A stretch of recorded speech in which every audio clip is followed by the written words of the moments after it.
Oh, man, what a show. I probably didn't have to watch it at 6:30 in the morning for tradition's sake, though. All right, let's get to that review.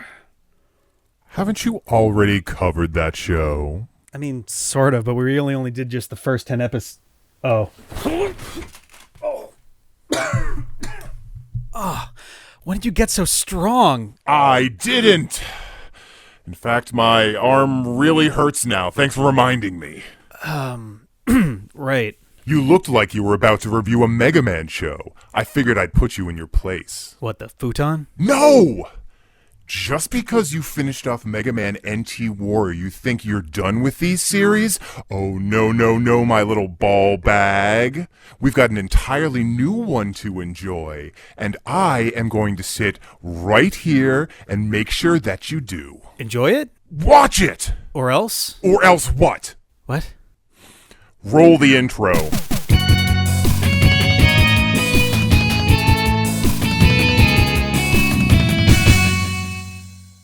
Hey everybody, and welcome to Seriously, where we take franchises way too seriously. The Mega Man Battle Network series of video games was a huge success for Capcom in an era where the Game Boy Advance was king, settling right in alongside Mega Man Zero and producing 6 mainline games among a whopping 11 versions with 4 spin-offs right alongside. And in the series' success, it managed to spawn an anime known in the West as Mega Man NT Warrior for 3 of its 6 seasons. Half dubbed and half subbed. They got snubbed. Go on. It also inspired a sequel series taking place 200 years in the future called Mega Man Star Force, which in turn had an anime of its own. Amazingly, the first episode of this series aired in Japan just 1 week after the finale of the 6th and final season of NT Warrior, an unbroken chain of episodes running back for years. In the West, a new licensing agreement was forged with Viz Media, who didn't air the series on broadcast television, instead putting it up in July 2007 on Toonami Jetstream, a Cartoon Network-based streaming service long before the modern era of Netflix and Hulu. Interestingly, by having its English voice acting recorded at Studiopolis, not that one, in Studio City, California, Mega Man Star Force marks the only series in the entire franchise not to be dubbed in Vancouver. So don't be expecting any Gary Chalks or Kathleen Barrs or Cole Howards in the mix this time around. Though, on the plus side, this show has a much more accurate translation and it was a lot less censored than NT Warrior. All in all, I think this is going to be a pretty good ride. Shall we? This is Mega Man Star Force. We open on Kelvin Stellar, a scientist working on a space station developing Brother Band, a fairly abstract means of communicating with and connecting with alien life. We actually get kind of a lot of exposition here, talking about the 3 satellites that support the EM wave web, a sort of physical internet that exists outside the visible spectrum. There's also transers, devices that connect to the EM wave web to do basically everything, but there are also EM wave viruses, which oddly look exactly like 200-year-old computer viruses. Part of me wants to make fun of the in-depth science lesson on Wi-Fi, but it's valuable exposition for anyone entering the franchise here, and honestly, the EM wave web of 2007 is in some ways uncannily similar to the Internet of Things and smartphone technology here in 2021, so, points, I guess. The Net Police and Net Savers have been replaced in this era with the Satella Police as well. The unusual fellow Bob Copper and his team apparently use the ghost-busting poltergust technology to deal with viruses, and Amican functions as the Scilab of this generation, studying the EM wave web and helping track any major threats as they occur. As for Kelvin's first contact, it turns out the alien life receiving it interpreted the signal as a threat, which makes sense. This satellite just sort of started beaming at them. Kelvin drops a tab and puts on his rave glasses and starts tripping out in the Brother Band room as we reach the title sequence of the show.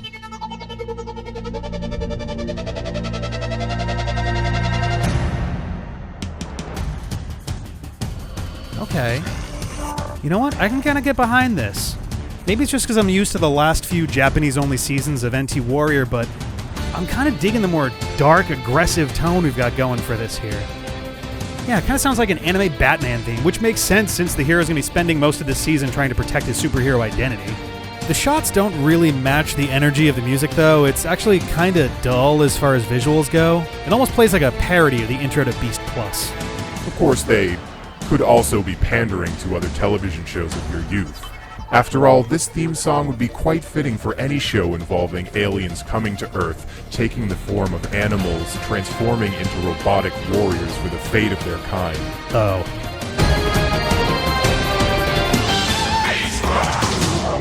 Well, as the show gets going, we open on Kelvin Stellar, a scientist working on a space station developing Brotherband, a fairly abstract means of communicating with and connecting with alien life.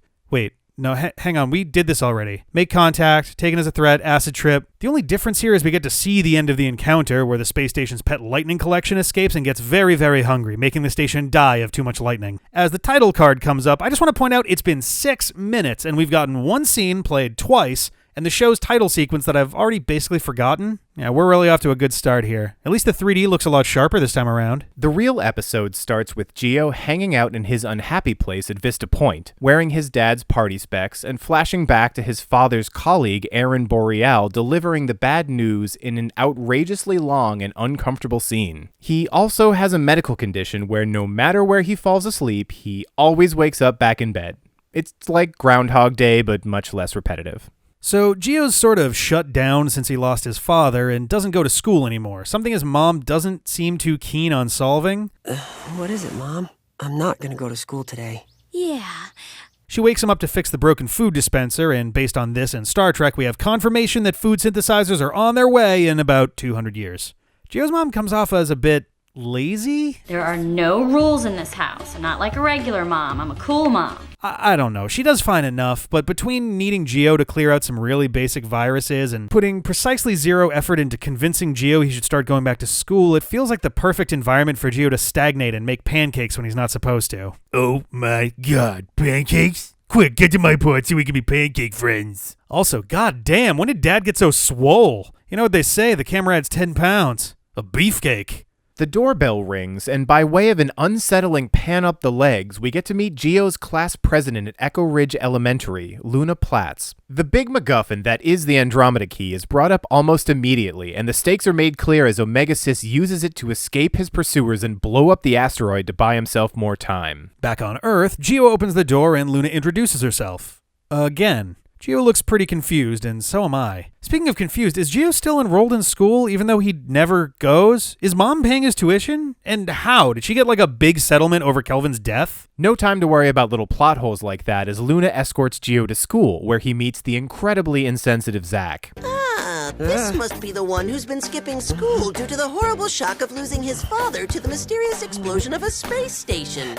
And the exceptionally rotund Bud. You're not going anywhere, pal! Oh, wow, that is not at all how I pictured his voice. Rest in peace, Bud voice. Geo heads off to Amakin to see Mr. Boreal when he is stopped by the scraggly, gaunt-looking specter that is Tom Dubious, who immediately accuses Geo of being a spy there to steal his tech. How charming. Geo does chat with Boreal about how much he wants to become an astronaut so he can finally find his dad's frozen space corpse, but Boreal seems more interested in getting Geo back to school and taking care of dear old Mom. Just make sure you take care of your mother.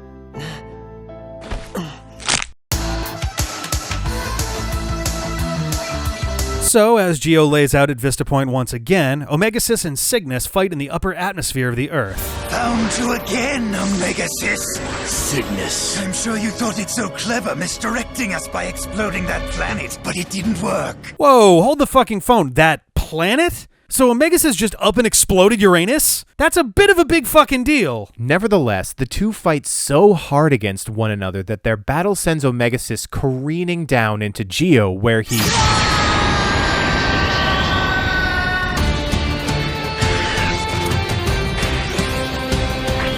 In the next episode, we start with a recap of the previous one. This is really weirdly edited though, and it feels like padding to make the episode hit the 20-minute mark. Actually, every episode does this. Some episodes have upwards of 3 to 4 minutes taken up just by recaps in the title sequence. It definitely interrupts the flow in a big way. But anyway, this episode gives us some time with a member of the Satella Police named Bob Copper, who has a weird antenna thing going on. He's going to be a bigger issue later, but for now, Geo and Omega-Xis meet, and Omega-Xis fills him in on who he is, the issue with Planet FM, and how he came to crash on Earth, before diving into Geo's transer as a safe haven where he won't be detected by either Bob or the FMians. Unfortunately, Geo is found by the Satella Police and brought in, though Cool Mom is there to bail him out. At least Geo is smart enough to actually tell her what's going on, though she is understandably a bit concerned. The interaction between Geo and Omega-Xis allows his visualizer to show him the EM wave world in full for the first time. But when Omega-Xis accidentally reveals he knows something about Geo's father, he quickly clams up and goes to rest?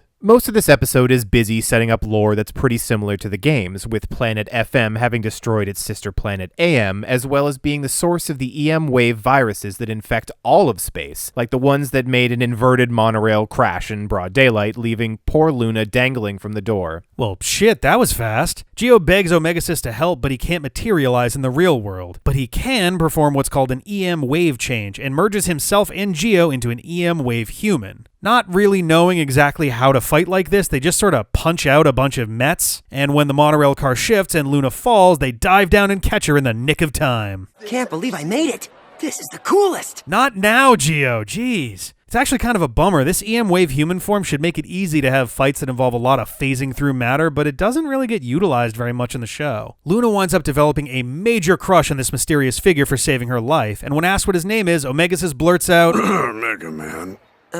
Mega what? Mega-Man! Wow! Bob tries to arrest Mega-Man, but when a big fat axe guy attacks again, Omega-Xis instructs Geo on how to enable predation, which involves him taking a battle card and...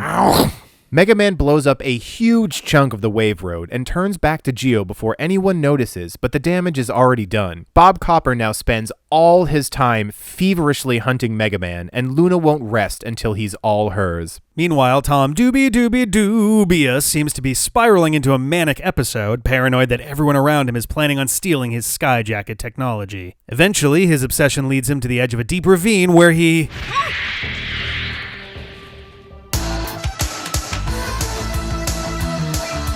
Oh, thank God, the skyjacket works. Well, for a little while anyway. When Geo goes to check on him, Tom wonders how he knew where to find him and accuses him of being a spy again. Things are smoothed over quickly, but on his drive home, Cygnus approaches to merge with him, scaring Tom and causing him to... This show really seems to enjoy giving its characters near-death experiences often. I love it. You would, wouldn't you? Also, do your very best not to focus on this horrible murder bot bizarrely staged in the center of the screen. It's never explained. I don't know what the fuck it's doing there. And when Boreal tries convincing Tom to show off his skyjacket at an upcoming conference, he freaks out, allowing Cygnus to EM wave change with him to become Cygnus Wing. It's interesting. In the games, the EM wave humans seem to contain a mostly merged personality that leans in the direction of the Femian, but here it looks like both personalities remain intact and can even get in the way of each other. It's also kind of odd that we're opening on Cygnus Wing instead of Taurus Fire like the game does. I guess we're just getting the lamest one out of the way first. Cygnus Wing pulls an old satellite out of orbit to strike at the Earth, and Mega Man heads to space to fight him, somehow both raising and lowering the stakes at the same time. Omega-Xis goes to bat for Geo when Cygnus Wing calls him a traitor, which distracts him enough for Mega Man to beat him and release Tom in a surprisingly pretty shot. But Cygnus has other plans, re-merges with Tom, and...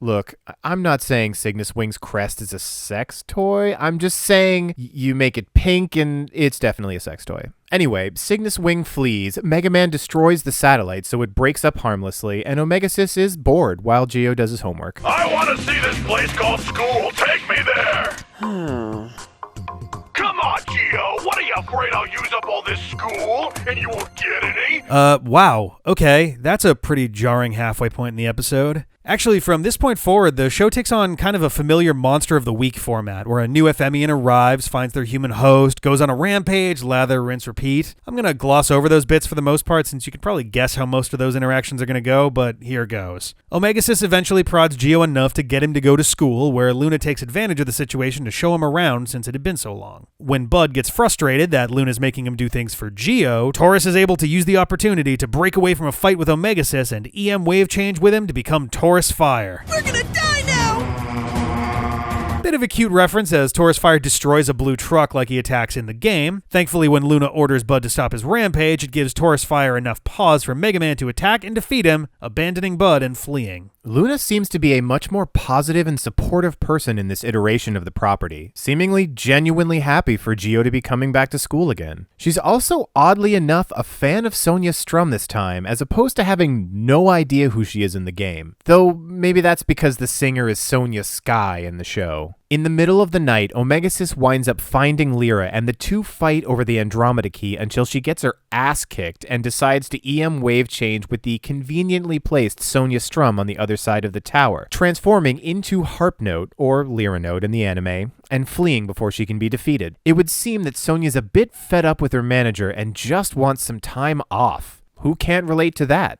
Roll casket cameo, we did it! Oh my god, Bud doesn't know how recordings work. Wow, so she's recovered. That's nice. Oh, use your head, will you? That's pre-recorded. It's not really her. Huh? Oh, yeah. I get it. You don't really, do you? Harp Note hijacks the signal to Sonia's recording, which is very weird all on its own, and makes everybody watching pass out with a lullaby. Mega Man fights her for a bit, revealing that Lyra was in complete control after hypnotizing her host, and the two depart. Lyra convinces Sonia that she's sorry for her actions, and the two start trotting the globe in the EM wave world to help inspire Sonia to write her next song. There's also this weird little short story that seems to be inspired by the Jammer from the Star Force game. Some guy is mad his statue lost in an art contest, so a random EM wave virus manages to merge with him, but he's dealt with almost immediately. About the only thing worth mentioning here is Omega-Xis pulling Geo through a Ferris Bueller montage, and Bob briefly suspecting Geo of being in cahoots with Mega Man. We wind up meeting Mr. Shepard and Pat in the next one, and it's actually kind of interesting to see the series take the same approach to Pat's relative androgyny that we did in the games. Their appearance leans slightly masculine, but their voice actor is female in both the original Japanese version and the Western dub. Now granted, adult women voicing young boys in animated shows has been a thing for decades, but it's done far more ambiguously here than a Chucky Finster or a Bart Simpson. Anyway, Mr. Shepard is sort of a traveling science teacher in the show. I'm not actually sure how that works, but he doesn't seem to be in any sort of strife at all when Libra EM wave changes with him to become Libra Scales. Interestingly though, Libra Scales spends most of his time still in human form until Geo starts catching on to him acting funny and forgetting things that happened just the day before. Mega Man and Libra Scales fight, they have a science experiment Libra style, and Libra leaves Shepard behind in full view of Pat, who seems to have watched everything with their naked eye. In another episode, everyone in the city seems to be suffering from uncontrollable laughing fits until Anakin winds up being attacked. Is it Gemini? You haven't met Gemini yet? What? This EM wave human names itself Gemini Spark, continuing the trend of villains awkwardly stopping everything to announce their needlessly changed names. In fact, there are two Gemini Sparks, a white one and a black one. As we see a flashback showing Pat in an accident, Gemini gets them out and EM wave changes to create Gemini Spark. Interestingly, it seems that while the two Gemini Sparks are often in sync with one another, white appears to be mostly driven by Pat, while black appears to be mostly driven by Gemini. Together, the two have the unbelievably broken ability to mess with people's emotions. Man, for a movie star, I'm awfully angry. I hate the director and the producer. An actor stole a tank from the set of a war movie. I can see that. Resulting in absolute chaos in the city while Mega Man struggles to split the two Gemini Sparks up. Unfortunately for Mega Man, they aren't so easily defeated and knock him into the water, which actually turned out to be Mega Man's plan all along, preventing them from being able to teleport while underwater. Except their electrical attacks are even more powerful now. Whoops. At least Harp Note arrives to fend off Gemini Spark and keep Mega Man from being obliterated. Interestingly, even the non-plot Ephemians from the video game are getting real screen time too, as we are introduced to this little guy. I am Cancer! Huh? He doesn't exactly have a long arc, but he accidentally wave changes with a young boy who's desperate to get into a Sonia Strum concert, repeatedly getting kicked out again and again until he manages to accidentally steal a ticket from Mega Man. This shit is pretty fucking weird, and exudes filler arc in a big way. Harp Note invites Cancer Bubble to perform with her, tricking him into lowering his guard so she can defeat him. This is the kind of episode that the Western dub would have skipped in NT Warrior. We also get a weird story where EM wave viruses at the local package facility make everyone's mail get delivered to Geo's house, so he delivers it all by hand himself. I don't get it. It is definitely more filler. But then we get introduced to Wolf Woods, whose voice is weirdly modulated so it sounds like it's coming out of an old speaker. Was this intentional? Now I'm known as Wolf Woods! Earlier on, he had EM wave changed with a gardener named Damien, who keeps freaking out every time he sees something white and round, setting off a sort of werewolf-like transformation. I mean, hell, when he takes his boss's daughter to the mall where Brian David Gilbert is hosting a woefully dangerous ball-throwing contest, we see Damien struggling with his were-furry condition over and over again. Oh, come on! That's not even round! Gemini Spark finally gets fed up watching Damien avert disaster and gives Wolf the push he needs to fully EM wave change into Wolf Woods, setting him on a rampage until Samantha pleads with him to stop, allowing him to free himself from Wolf's grasp. Not one to be left out, Crown Thunder gets his own story too. Yo, peace. When Pat suggests the group of friends that they've suddenly become a part of check out an abandoned amusement park, Crown Thunder attacks them all for fun like he does with any unsuspecting visitors. Also, the amusement park is on an old ship that Crown Thunder sails around and tries to send careening into the EM energy plant because, sure, why not? Unfortunately for our heroes, because Crown EM wave change with a corpse, he is functionally immortal. Unless, of course, they attack the ground, then he isn't. So, I suppose he isn't. Back at school, Luna starts acting like kind of a huge bitch to everyone as she keeps pining for Mega Man but sees him always running off to fight with Harp Note. Eventually, Ophiucha arrives and finds her, resulting in the next episode in a full-on magical girl transformation into Queen Ophiucha. Together, they attack Sonia Strum's show, and Mega Man tries to fight back, resulting in some really unsettling behavior from Queen Ophiucha. I will have the Andromeda Key. I can't believe you're here, Mega Man! How exciting! Pipe down, I'm in charge here. Mega Man, I'm such a big fan! Wait, come back! Gorgon Eye! I guess Luna's still just as stubborn and strong in there as ever. Harp Note helps Mega Man and they free Luna from Ophiucha's grasp, and as we enter the second half of the episode, Geo lays out on Vista Point, thinking to himself about how weird everything has been so far. And then he starts thinking about it in detail. Here's the night he met Omega-Xis, here's the day they fought Cygnus Wing. Hey, wait a second, this is a clip show! Yes? In the middle of an episode! Yes? What the fuck?! Alright, fine, then let's just skip to the next one.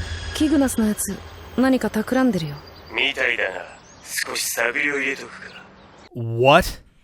Yes! Are you shitting me? Yes! No.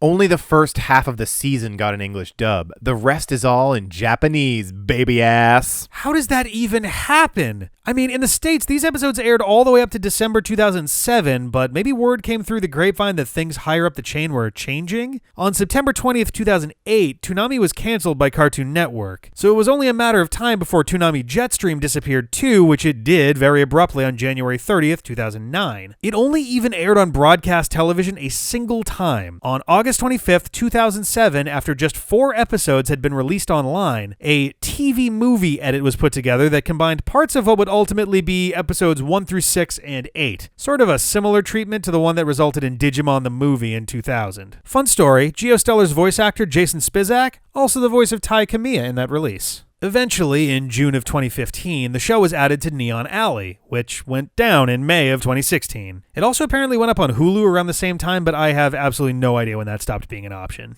And, I mean, would it surprise anyone to know that this never got a DVD release in the US? It also didn't in Japan, but strangely enough, it did get a Region 2 release in the UK, for some reason. Well, no use crying over spilled bitch. Let's keep watching. Anyway, this episode starts with Tom Dwubius shadily walking around in an overcoat, his mere presence causing electrical interference to electronic devices around him. I'm actually very impressed with the accuracy of this show. Why? What do you mean? Well, that kind of stuff happens to me all the time. Here, watch. See it happening? Right there. I don't think it's, It's right there. Yeah, no, I see it. I hear it too. Is that you? Are you making that noise? Nope. When he arrives at Amakan, Boreal welcomes him back with open arms, but is confused when Dububius reveals he is only there to steal some necessary tech, and his arm starts glitching and fading into static. Realizing something is wrong, Boreal sounds the alarm, but Dububius grabs him and teleports him to the top of a tall building and...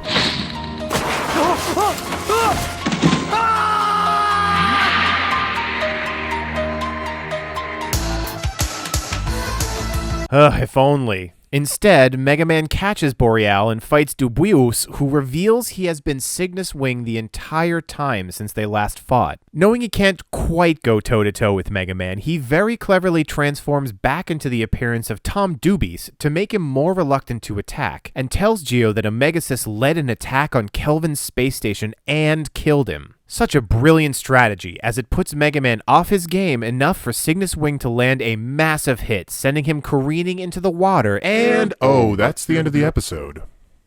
What? That was like 9 minutes. Well, the original broadcasts in Japan were only 10 minutes long, and the first minute of that was taken up by that pop song you seem to love so much. It doesn't leave much room for actual events to take place. Wait. So... that explains why the episodes feel like they're edited so strangely. Some episodes have a recap of the first half in the second half, and then other ones feel like they're two completely different episodes stapled together. And wait a second, the US broadcast ended with an episode where the first half was a battle with Queen Ophiuka, and the second half was a clip show that ended in... I wonder what'll happen next. No matter what it is, I'll be ready for it. Nothing will happen. And then the very next episode, the next 9 minutes of show, the plot suddenly reappears. What the fuck? Not just the next episode. The next 6 episodes are meant to serve as a very important mid-season plot arc. An hour of focused storytelling, and the English dub got none of it.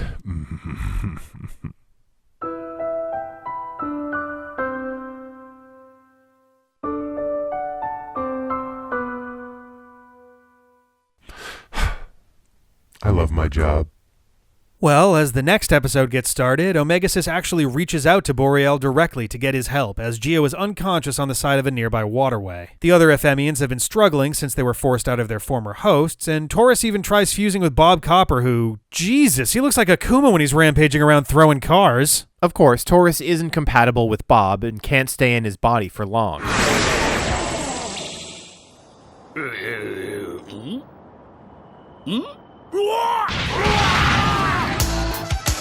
Taurus and Wolf hang out, frustrated that they feel powerless to do much until Cygnus Wing calls to them. In fact, nearly the entire crew of FMians is called together, all except Gemini and Lyra, as Cygnus doesn't really trust either of them. Using Tom Doobie-Beep's intellect, Cygnus Wing was able to develop a means for the FMians to EM wave change without a human host, which he offers up to all 6 of his compatriots if they submit to him and join his Cygnus army. Elsewhere, Geo wakes up in the hospital and talks with Boreal for a bit before confronting Omega-Xis about what Cygnus Wing told him. Omega-Xis admits he was the captain of the squad that attacked Kelvin's space station, and a furious Geo tells him their partnership is through, and he doesn't want to see him ever again. Omega-Xis wonders aloud whether he had actually managed to learn the meaning of friendship from Geo or not, and leaves. Perfect timing for the Cygnus army, who attack the satellite control center, briefly shutting down all electronics in the country and infecting them with EM viruses. I gotta be honest, I really love that this series is giving the FMians a way to interact directly with the real world. It reminds me of Cross Fusion in the previous series, but doesn't need a painstaking dimensional area sequence every time. And now the FMians are even acting independently. Geo is a lot less formidable without being Mega Man, but he is still able to use his transer to load up battle cards and attack the absurd number of viruses covering the city. The Satella Police and Harp Note are doing their best too, but...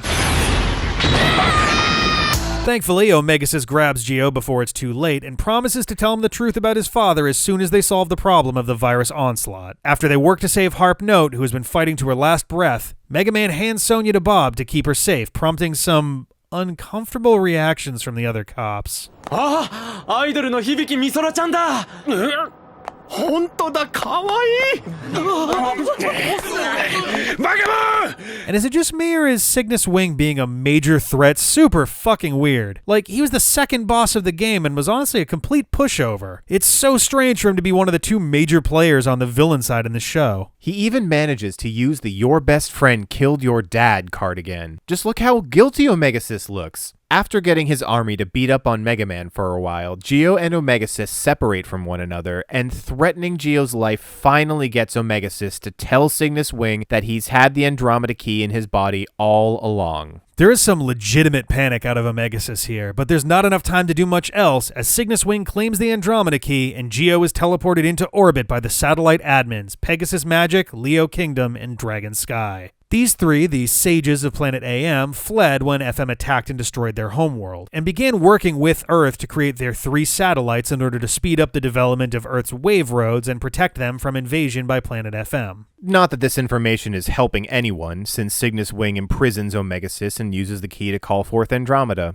This is sorta weird. We're barely halfway into this show and the final boss character is here and drilling into the Earth to blow up its core. Like, holy shit. This isn't for conquest or domination or anything either. They just want the planet gone. What a bunch of dicks. And to make matters worse, it turns out that the satellite admins are dying and use the last of their strength to give Geo the Star Force by way of turning into Earthen battle cards. That's convenient. Being the little terrorist that he is, Geo is warped back to Earth where he breaks Omega-Xis out of his rightful imprisonment, but is quickly contained again by the brave Cygnus army. Of course, being the devious mastermind he is, Cygnus Wing plans to betray his team and take all the credit for himself when Andromeda destroys the planet. Meanwhile, Gemini Spark plans to take the key from Cygnus Wing and use it to destroy the FM King Cepheus instead. It's all deliciously backstabby. Mega Man gets a bit of a break when the Cygnus army starts infighting, and we get this cute moment where Taurus Fire says they should all attack together, but winds up being left to do it by himself. Fortunately, this gives Mega Man a window to try out his new fancy Star Force abilities, Ice Pegasus, Green Dragon, and Fire Leo, which grant him abilities belonging to the satellite admins. He makes quick work of the remaining FMians, finally blasts Cygnus Wing hard enough to let go of Tom Doobie Doobie Doo-Wop, and even manages to reclaim the Andromeda Key.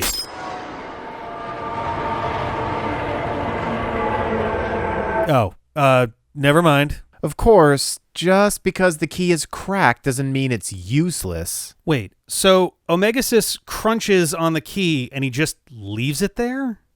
It's not a very smart plan.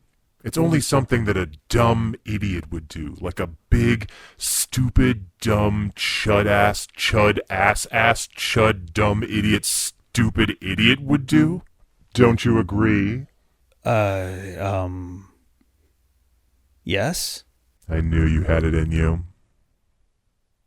So once our big mid-season 6-episode arc is concluded, the second half of the season goes in a bit of a new direction. I mean, it starts out normal enough. The FMians can't contact Planet FM, and they can't EM wave change since they don't have their human counterparts around to merge with. But at least Cancer still has the Andromeda Key. Wait, what? How does Cancer have it? What happened to Pat? Oh, they handed it over to Cancer for safekeeping. At least that's what they told him. Instead, Gemini Spark held on to the real deal, freshly restored but empty, while handing over a fake made from a round glass bottle with a cork in it. Not very perceptive, these 6. Props to Cancer for leveraging himself to be the leader of the remaining FMians, since he was the one entrusted with the alleged Andromeda Key. So the 6 FMians determine that the Andromeda Key needs to be refilled using negative energy, but are a bit at a loss on how to go about collecting it. So they reuse Cygnus Wing's machine to transform themselves into their former human companions and investigate what makes humans upset. Cygnus appears to be fully dead now, by the way. He never actually comes back after Mega Man blasted him. The problem, one which I can certainly relate to, is that humans have an annoying knack for recovering from negative emotions very quickly. Fear, sadness, anger, all of it turns out to be temporary, and as such is not a particularly simple means of fueling the Andromeda Key. Taurus and Wolf grow frustrated with their inability to glean the source of the humans' despair from their investigative efforts and decide to just attack and force humans to be miserable. It turns out they actually can EM wave change now, but only for a limited time since they no longer have a human host. They can also be sent battle cards from the FMian base in order to allow them more complicated attack patterns, though neither of these things ever really come back after this episode, so it's an odd thing to bring up out of the blue. Mega Man arrives on the scene to fight off Taurus Fire and Wolf Woods, who ultimately run out of energy and are forced to retreat, and Cancer bemoans the fact that they didn't seem to collect any negative energy in the fake key. Now this is where the show takes a bit of an unexpected turn. See, it's not that uncommon in shows like this, especially given how Mega Man Anti-Warrior went, for the bad guys to congregate and work together to achieve their goals, often being interrupted by the good guys who are trying to live their lives while still saving the day. The difference here is that the focus of the story isn't on the heroes almost at all. The next 18 episodes are all dedicated to the villains. While they are trying to reawaken Andromeda, they most of the time find themselves acclimating to life on Earth instead. The difference is subtle, but it does keep the second half from feeling too Monster of the Week-y by giving the FMians some real character development. I mean, 2 of the 6 of them even visibly start to consider abandoning their plan for domination and just living out a normal life. So, since the FMians mostly have their own character arcs, it makes a bit more sense to explore them individually and a bit out of episode order, rather than walk back and forth among them for the sake of chronological order. Oh, also, every single story until the 6-part finale is in 2 parts, which means not only does the series arbitrarily split a series of 20-minute episodes in half, Japanese viewers would have had to get up early on a Saturday to watch 9 minutes of a story, only to wait a full week to get the 9 minutes that resolved it. What a mess. Anyway, the most straightforward of the FMians left in the show is probably Taurus, who hasn't exactly had a lot of characterization other than being a really aggressive guy who isn't all too bright. Which is probably why his sole appearance has him foisted upon Ofuka in order to get anything done at all. In the episodes Zack Saw and Zack Who Knew Too Much, Ofuka and Taurus take on human appearances as doppelgangers of Luna and Bud. When the real Bud forgets his homework immediately after a study session, Luna delivers it to who she thinks is him, only for it to be revealed that it was Taurus she interacted with. The next day, Luna and Bud have a huge blowout over the missing homework and refuse to speak to one another, while Zack ends up seeing Ofuka and Taurus spending time together, stalking them relentlessly and misinterpreting it as Luna and Bud secretly dating. Geo isn't interested in being involved in any of this, so Zack decides to be a massive fucking weirdo the next time he sees them, and keeps trying to find excuses for Geo and himself to leave Luna and Bud alone. It's incredibly fucked up. Eventually, Zack's meddling gets him in trouble, as Ofuka and Taurus realize he's been following them and decide to deal with him for good. Despite Mega Man showing up, Ofuka gets inventive and uses a red snake to enrage Taurus so he can attack in a berserk state. It's a really clever team-up idea, using mechanics from both of them for a cool combined attack. Kind of reminds me of your vest, actually. Very funny joke. Come to me, my queen. But that's kind of it for Taurus. He doesn't play a particularly meaningful role in the show until the finale, and Ofuka isn't much better. See, after showing up at the start of the arc, she doesn't really get any of the spotlight again until nearly the end of the show, in the episodes Double Luna's Great Struggle and Double Luna's Heaven and Hell. We find out that, as a result of Libra losing his job, more on that in a second, Ofuka has had to work countless jobs as Luna's double in order to make money to put food on the table for the rest of the FMians, who I don't recall actually needing to eat, but okay. While all this is going on, the real Luna watches a bunch of TV for the express purpose of having societal norms forced upon her. Not a joke. After a number of TV shows harp on the idea that men love a woman who can cook, she discovers that when it comes to cooking, she is incredibly awful at it, and nearly hospitalizes one of her butlers and herself. So when Luna bumps into Geo's mom at the grocery store, she gets invited over to learn how to cook, much to Geo's chagrin. But hey, at least she improves. Slowly. As for Ofuka, she is livid when she finds out that Cancer stole her wages to buy and soup up an ice machine to generate a massive glacier to skid through the city. Mega Man makes quick work of it, and Luna has him eat her cooking, which is finally stomachable, before the TV tells her men love a woman who cleans. Yeesh. Wasn't kidding when it said Ofuka is pretty bare bones too. It does get better from here, though. Libra decides to do things a bit differently from the rest of the FMians, opting to actually integrate himself into the human society. In the episodes Lovely Unbalance and Libra's Choice, the FMians are surprised to learn that Libra has taken to using the body of Mr. Shepard to host a local access TV game show using the alias of Lovely Balance. So in Japan, his EM wave change isn't Libra scales, it's Libra balance. And if you break Libra into its components, ri, bu, ra, and reverse them, you get ra, bu, ri, or lovely. So lovely balance. Neat. The show is deviously nonsensical as it poses questions to a contestant with 2 possible choices. If the contestant gets it wrong, they lose. And Libra Scales gets assaulted. If they get it right, they win the thing they guessed, even if it's a literal box of fish. There are also 2 contestants at a time, though they are never shown interacting with each other, except sometimes there's only one contestant, like when Sonia Strum participates. Except sometimes random people are allowed to participate from the audience, which is what happens when the FMians try to create chaos on set the day Libra's show goes national to fill the Andromeda Key. He also randomly leaves them to think about answers while asking other ones. It's a mess. Eventually, Taurus and Wolf get tired of playing the game and just attack the show, while Ophiuka makes sure the cameras keep rolling. Mega Man shows up to stop them. We got our mandatory Tokyo Tower destruction shot until Libra Scales actually helps Mega Man keep it upright while Mega Man and Harp Note take down the Femian threat. The show remains on the air after massive ratings, but a few episodes later in The Collapse of Libra Scales and Aliens Also Worry, he struggles to keep the show going, resulting in its ultimate cancellation. The predicament sets Libra at odds with himself, unable to decide whether to continue his life as Lovely Balance or return to the Femians and focus on activating Andromeda. The inner turmoil gets so extreme that his consciousness splits into 2 dissociative identities, one who desires to give up on his second life and the other who is enjoying his life in the spotlight. They even get into a physical altercation at one point. It's just like Fight Club. Does that count as a spoiler? I don't care. You gotta wonder what this must be like for Mr. Shepard. Like, maybe he's too busy with his traveling science thing to watch much TV, but sooner or later he's gonna channel surf and see his own face hosting game shows and writing bestsellers. Oh yeah, Lovely enters a writing contest with a story about his experiences on Earth, winning him the grand prize, a publishing contract for his work of fiction. It winds up being outrageously popular, just like the game show, even getting a TV adaptation set to star Sonia Strum. Everybody loves TV adaptations, right? Does that count as a spoiler? I don't care. When his publisher pushes him to write a special edition of the book, which also winds up sounding like a completely different book altogether, what? His stress eventually gets the best of him in a public bathhouse, prompting him to EM wave change and light the place up, finally rebalancing his 2 personalities and leaving it all behind to rejoin the Femians. The loss of these 2 jobs in quick succession, by the way, are what prompts Ophiuka to re-examine their spending habits when it comes to food. Now, Wolf may get virtually no screen time to himself at all, but his pair of episodes, The Lone Wolf as a Pet and The Pet Wolf in a Rage, just might be my favorite in the entire show. We open on Taurus and Wolf fighting over basically everything.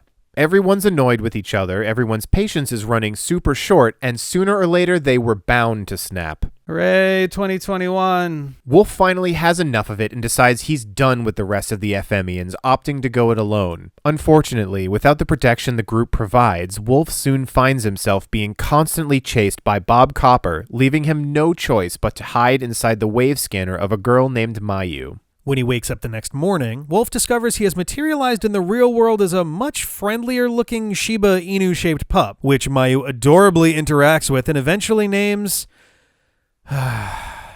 Ricky.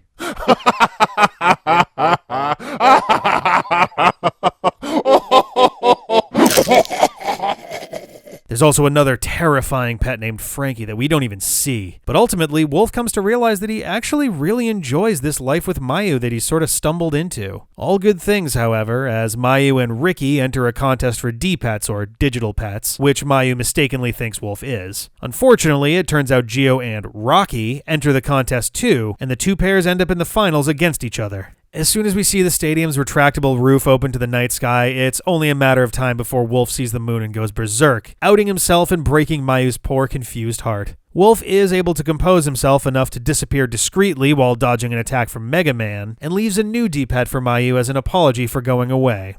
It's really sweet. Also, Frankie is a guinea pig and very, very cute. I had 2 of my own growing up, actually. Adorable, but so loud. They learned what treat meant really quickly. Wolf's story is so damn good. The animation is some of the best the series has to offer. It is the most removed from the episodic grind of the rest of the season, and it's the most significant attachment any of the Femians make to a human being. If you watch no other episodes that aren't part of the opening, middle, or closing arcs besides these 2, you could do a lot worse. Perhaps the most consistent characterization comes from Cancer, the de facto leader of what remains of the Cygnus army. It wouldn't take much for the other 5 FMians to bully the seat of power away from Cancer, but it seems like the 6 of them generally respect each other enough not to bicker over controlling the group. It's actually very refreshing to see the bad guys mostly get along. It's entirely possible that the appeal of Cancer comes from how similar the character is to Bubbleman, the long-running comic relief villain for 4 of the 6 series of Mega Man NT Warrior. They're both naive and ineffectual Aqua Element baddies with a bit of an overinflated ego. They both have instances where they terrorize the city as a giant, and they both even have the same compulsive way of ending their sentences, with Bubbleman saying puku and Cancer saying buku. It's the Japanese onomatopoeia for something bubbling or foaming. In the episodes immediately following Wolf's story, Operation Chairman's Broken Heart and Operation Great Drama Fight Scene, Cancer decides he's had enough of everyone's failure to generate and collect negative emotions for the Andromeda Key. He struggles to scare anyone in the real world, but when Luna sees Mega Man fighting side by side with Harp Note, she hurls her bag in a rage, knocking out poor Cancer Bubble and knocking a few of his tears into the fake key bottle, which he obviously mistakes for successfully starting to fill it at long last. What follows is a comedy of errors, with Cancer Bubble repeatedly getting hit and the vial filling with more and more and more tears, to the point where Cancer Bubble, nice COVID mask by the way, starts actively taunting Luna in her sleep about Harp Note spending time with Mega Man, just to exacerbate her negative emotions. He even goes so far as to pretend to be Mega Man and Harp Note in front of her. It's really weird. Late that night, while plotting his next steps, he briefly bonds with Crown Thunder over their mutual love of Sonia Strum. And the next day, the two attack Harp Note and trick her into reading a rather antagonistic line of dialogue. Huh? あれ? これってあなたのドラマのセリフじゃない? え、あ、そういえば、あなたなんかに負けないわ。終わるのはあなたの方。このエベレスト級の怒りのエネルギーでぶっ飛ばしてあげるわ。って、あ、つい読んじゃった。Which Cancer Bubble then plays outside Luna's window just before Harp Note arrives, causing them to fight. Cancer Bubble gets caught in the crossfire one last time, filling the bottle, which he holds above his head in order to reactivate Andromeda, and nothing happens. Except, of course, Mega Man showing up, Crown Thunder and Cancer Bubble spilling the contents of the bottle and getting their asses quickly kicked, a cute meta joke about cliffhangers, and the closing of the episode. The next pair of episodes, Tom Booby Douche, Great King of Invention, and The Great Amican Panic, don't have very much to do with Cancer, or any of the FMians for that matter. But Cancer does make a brief appearance as Tom Booby Douche aims to make amends for his time as Cygnus Wing by inventing something for the good of humanity. He does eventually make a machine that will lure, trap, and eliminate EM wave viruses, but only got so far as the lure when he turns it on, attracting far too many viruses for the machine or Mega Man to handle. Cancer is chumming up some viruses when he notices something is up and tries to steal the machine before accidentally breaking off the dial, finally causing it to shut down. And in a stunning display of the dangers of bureaucracy in action, Tom Booby Douche gets hired by the Satella police to develop virus traps for them anyway. The last pair of episodes before the final arc of the season, Omega-Xis is a Gentleman and Skeleton Change, feature an EM comet called Radion 6, whose passing causes some unexpected changes in electromagnetic beings. Omega-Xis suddenly becomes a romantic, Wolf ends up completely animalistic, Libra's spending all his time thanking everyone. It's a total mess. Cancer Bubble and Crown Thunder, on the other hand, seem to be feeling relatively normal, assuming being visited by an otherworldly voice promising them amazing new powers would be considered relatively normal. Cancer Bubble winds up being able to grow to massive proportions, stomping around the city until Mega Man realizes he has the same mass despite his size, and deals with him relatively quickly. Crown Thunder, on the other hand, is able to merge with bones, making the Echo Ridge Elementary field trip to the dinosaur fossil exhibit a little poorly timed. If you're wondering why we didn't go over Crown's arc, it's because this is it. He turns up exclusively in Cancer episodes as his buddy and never really evolves. Anyway, the episode is done out of character very intentionally, but even still, Ofuka is having some very interesting reactions to the action.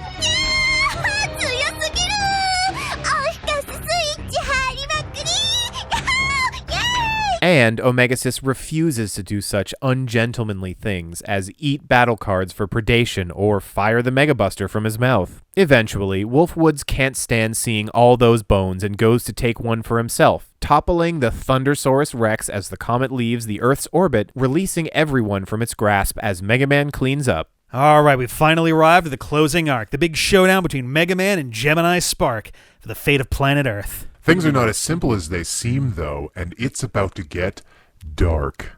In stark contrast to the start of the season, Geo is now pretty excited about going to school during the week, though today he is in a bit of a hurry to Amaken as a piece of his father's space station has been found. Back on Earth, they've finally found out that the brother band the station had sent was intercepted by Planet FM as a threat, prompting the FM King Cepheus to send Omega-Xis and the FMians to destroy it. Omega-Xis had intended to possess Kelvin's body in order to do more damage, but instead accidentally felt the effects of the brother band, opening his eyes to the aggression of Planet FM's attack. Omega-Xis fought against Cygnus to try and stop the assault and converted all life on the space station to EM waves before it exploded, as he raced toward planet Earth where he would soon forge an unbreakable bond with Kelvin's son, Geo. The FMians descend upon the city and surround Mega Man, who luckily gets saved at the 0 hour by Harp Note. As Mega Man uses Star Force to fight back, Cancer Bubble ends up dropping the bottle on the ground, shattering it in front of all. However, just as parties on both sides wonder what comes next, a transmission from Planet FM orders the FMians to abandon their conquest of Earth and return home. And everyone just kinda stops. It's super weird. The FMians are happy to just go home and decide to spend 3 more days on Earth doing what they please as a sort of vacation before heading back, while Geo and Omega-Xis think about what this means for Planet FM and Kelvin's brother band. 俺と大悟がブラザーバンドで結ばれた時、俺の中から異星人に対する憎悪が消えたように。Gee, I wonder who this guy... you know what, never mind.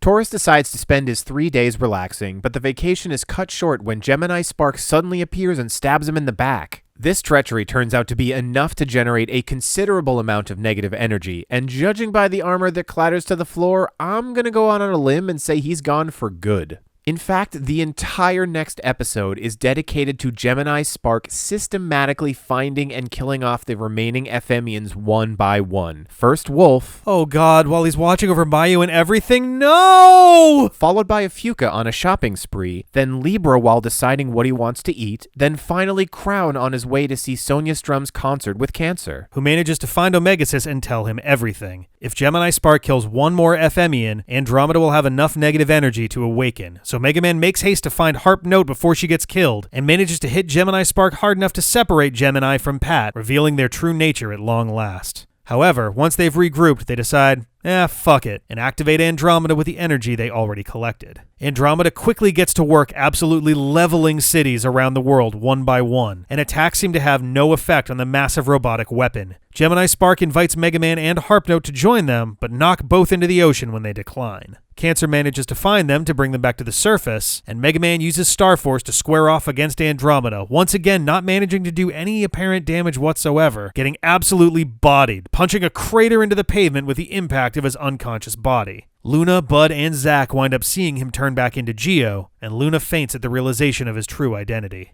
The satellite admins return for one last fight from within their battle cards, forming silhouettes of Mega Man to take down Andromeda. Dragon Sky blows up its left hand, Leo Kingdom blows up its right, and Pegasus Magic delivers a massive blow to its torso, as Mega Man returns to make the kill shot. All is not well, however, as Pat uses the body of Gemini Spark White to execute Gemini Spark Black, completing the collection of negative energy to fill the Andromeda key, reawakening it as an indestructible Armageddon machine. Mega Man chases Gemini Spark White into space, who taunts Mega Man by throwing the key back to Earth, now that Andromeda has reached its core. They dive after it, and Omega-Xis manages to crush the key for good just in time, as the FM King Cepheus destroys Gemini Spark White permanently, apologizes for all the harm he and his people brought to the citizens of Earth, and even brings Geo into space to see his father one last time. Kelvin's on a quest now in the EM world to bridge all life in the universe with Brother Band. And of course, no hero in any RPG is allowed to have a present dad, so bye! And so, the day is saved. Luna attempts to convince herself that Geo couldn't possibly be Mega Man, and Geo ends up making a concerted effort to befriend Pat, who remembers nothing. And the show just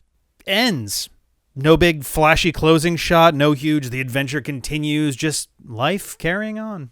All in all, I'd say I rather enjoyed this show. It feels the most similar to the Beast and Beast Plus seasons of NT Warrior, taking clear direct inspiration from the show but moving the characters in a new direction and exploring what the newly established universe can accommodate. As an adaptation, it does a pretty good job of keeping the relative feel of the Star Force video game, and with the Western dub changing almost nothing about the show, it made the transition into the original Japanese version halfway through smooth as butter. Some characters certainly got the shaft, like Mr. Shepper, who showed up less than his doppelganger, Lovely Balance. Others, like Cancer, wound up getting a major promotion to the main cast after being otherwise entirely skippable in the game. The character of Pat is an interesting one, since they seem to have altered their entire backstory. I think they did a good job of making it less contrived, removing Pat's origins as a baby abandoned in the city dump to a child in a horrible accident who needs saving. It certainly makes their fall from grace and willing complicity with Gemini's plans feel more natural, and while they serve as a worthy foil to Geo's heroism, the character sadly feels a bit underdeveloped to the extent that the series doesn't really feel like it has an actual villain. Compared to NT Warrior, the show is certainly more interesting than EXE seasons 1 and 2, but falls short of Access and Stream. Like I said before, I'd put it about on par with Beast and Beast Plus, though the 9-minute runtime of the Japanese episodes is extremely restrictive, and bleeds through to the US version to make it at times a confusing and incomprehensible mess. I do, however, appreciate the sharp focus the show takes on the villains in the back half of the season. NT Warrior had a bad habit of relying on the Monster of the Week shtick anytime there wasn't a massively plot-related segment in play. Doing it this way and allowing some characters like Wolf, Libra, and Cancer to get significant character development made for a far more engaging series of episodes, and they form a really cohesive family unit that you don't see quite as much in the other seasons. It's a real shame the other FMians besides Cancer are just gone. And so am I. Evil Jeff? Up here. Oh. You can just call me Jeff, you know. Okay, Evil Jeff. Because the other guy... Yeah, no, I think we did that part already. Right. Okay. Toodles! What, you're just leaving? Do you want me to stay? No. Well, until next season, tribe on. Well, I can't. I don't have the right equipment. What? What? I'm gonna go. Smoke bomb! Yeah. Wait. Next season. Again?